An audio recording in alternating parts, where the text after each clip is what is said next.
Alors, nous sommes réunis aujourd'hui au sein de l'EVAM pour une conférence de presse qui a deux objectifs. Le premier, c'est de dévoiler la nouvelle identité visuelle de l'EVAM, du logo, que nous avons revu pour ressembler davantage aux valeurs que nous portons, qui sont celles du professionnalisme, de l'éthique, du groupe et de l'excellence.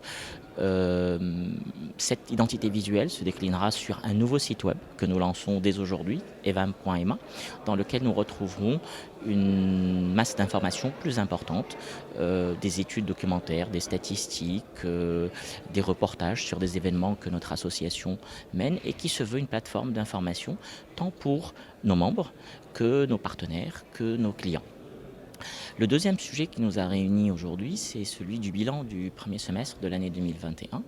Le bilan du secteur est positif avec une croissance de plus de 16% sur cette première partie de l'année. Mais je dois dire qu'il s'agit d'un rattrapage puisque je rappelle qu'en 2020, les ventes ont baissé drastiquement de 20% sur l'année. On avait fait un premier semestre, si vous vous rappelez, quasiment à 50% suite au confinement. Donc les choses reviennent progressivement à la normale, mais dans un contexte un petit peu difficile en matière de supply de composants, parce que vous savez qu'il y a une pénurie de semi-conducteurs à travers le monde qui impacte le marché de l'automobile et qui fait que les stocks ne sont pas toujours disponibles.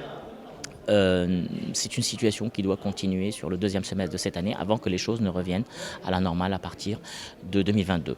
Nous sommes confiants sur le fait que l'année 2022 21 pardon, se termine sur une note positive, a priori une quinzaine de pourcents de croissance, avant de revenir à un climat beaucoup plus serein en 2022, Inch'Allah.